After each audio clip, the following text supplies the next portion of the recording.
Today I want to take a few minutes to talk about voting and how systemic racism has affected voting in the United States.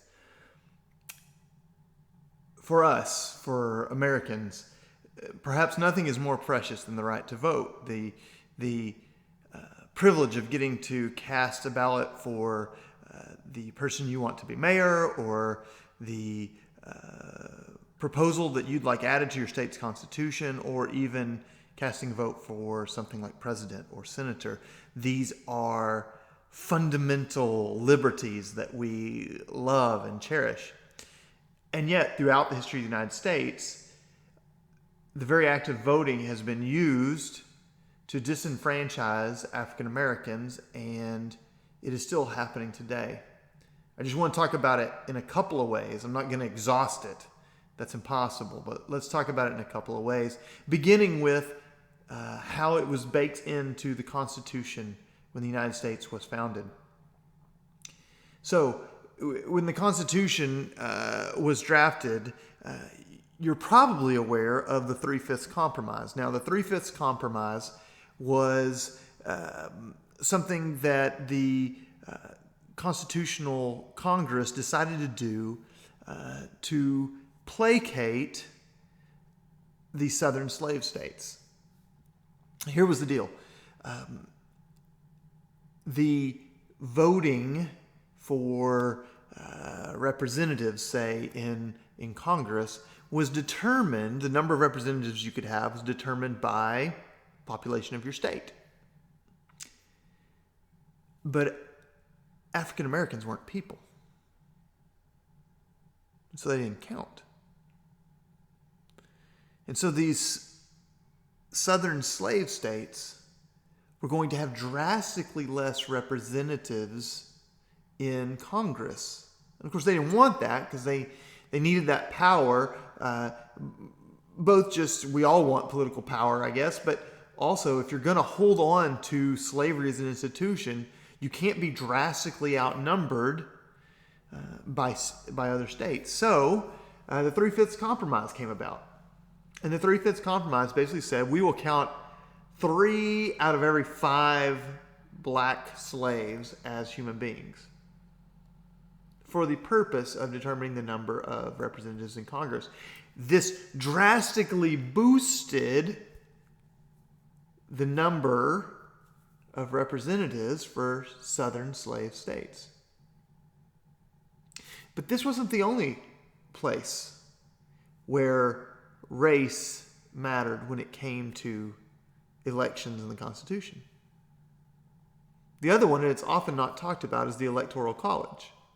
Now, the Electoral College has been a big subject the last few years because 2 of our last 3 presidents have lost the popular vote, but won by winning the Electoral College. But when it was created,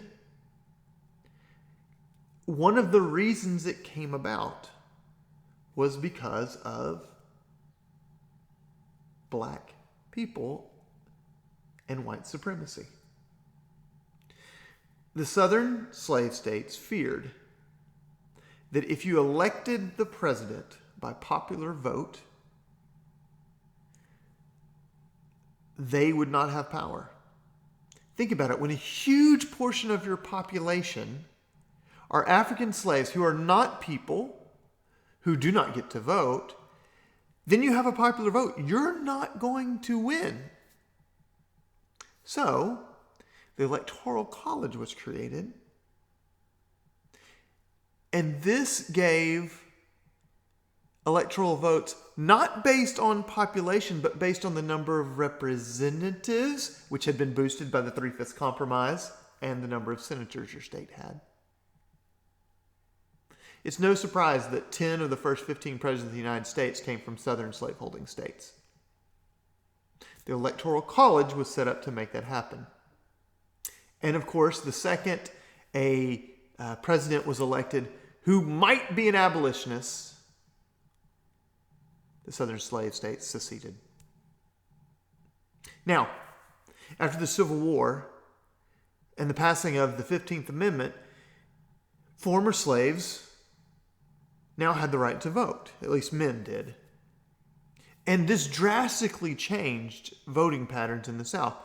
Mississippi, after the passing of the 15th Amendment, the majority of voters in Mississippi were suddenly black. And during the Reconstruction era, Mississippi elected 2 senators who were black. In fact, nearly 90% of black voters, eligible black voters in Mississippi, voted during Reconstruction. Think about that number. What if you could get 90% of people to vote today? Well, of course 90% of them voted. Their lives were on the line. Then came a problem with the Electoral College. In I believe it's the 1876 election, there is Samuel Tilden had the popular vote, but there was some disputing of some electoral votes in Florida, of all places, and there was a commission appointed. I think it had some senators and some Supreme Court justices and that sort of thing to determine, like, what are we going to do? We don't know who's supposed to be president. The commission decided to give the votes, the Electoral College votes, to Rutherford B. Hayes. But as part of the compromise, there was an agreement made to withdraw Northern troops from the South, basically ending Reconstruction. The Northern troops in the South protected black people, made sure that equal rights were enforced, made sure that black people could vote. With the withdrawing of these Northern troops, the white supremacists again took charge. They began implementing ways to suppress black votes. In Mississippi, things like a poll tax, which was a tax you had to pay not just the year you voted, but the previous year as well. And since African Americans were at the very bottom of the economic ladder, of course, they often could not pay this.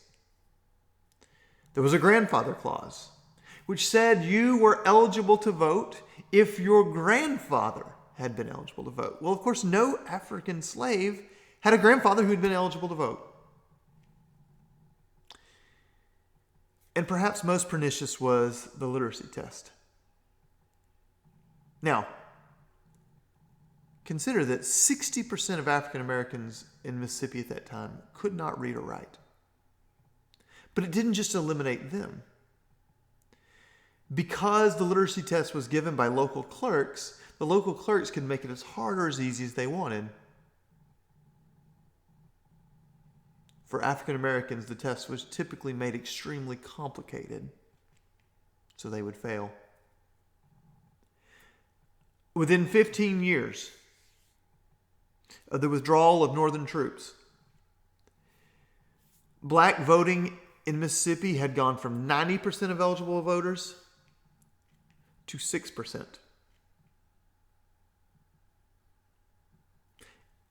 And this happened across the South. And this is why Southern states were able to implement Jim Crow laws. Because they'd made it where black people could not vote.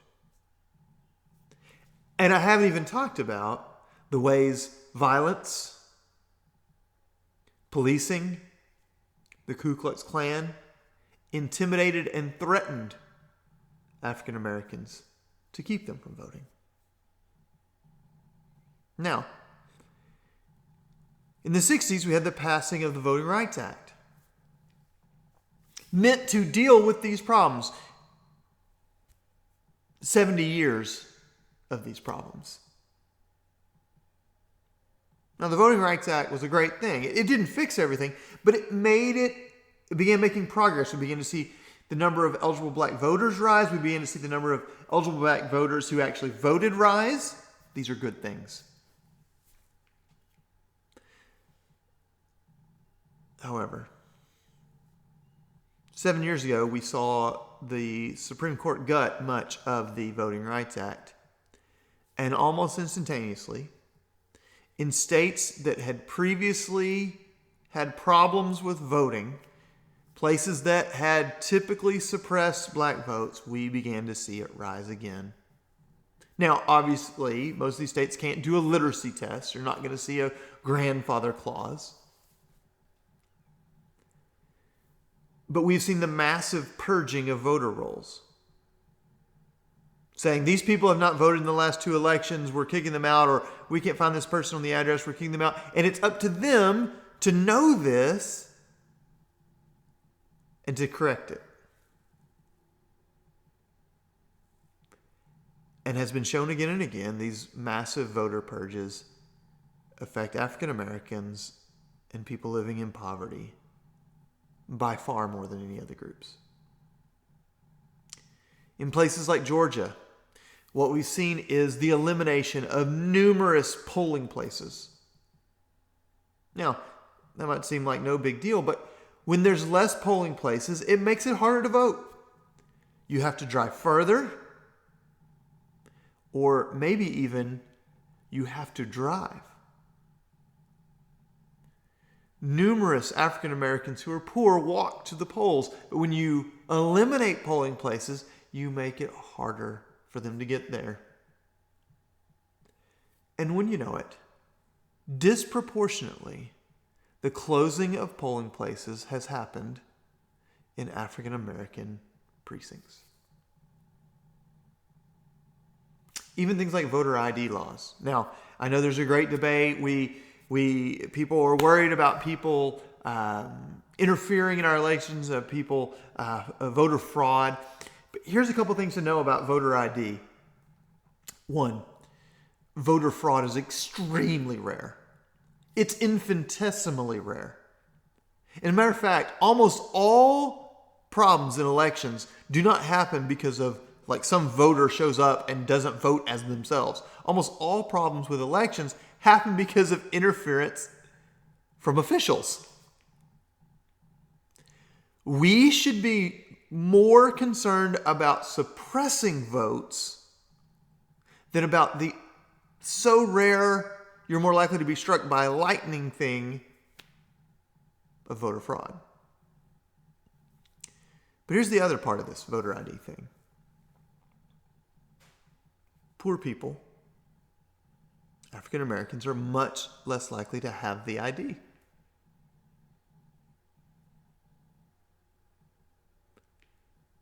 And then the IDs that are allowed happen to be types that African Americans are less likely to have than white people. For instance, in some states they allow a concealed handgun license to be used for voter ID, but not a school or college ID to be used for voter ID. Well, guess which one an African American is more likely to have? Not the concealed handgun license. Yeah. Which one do you think is much more common? The school or college ID.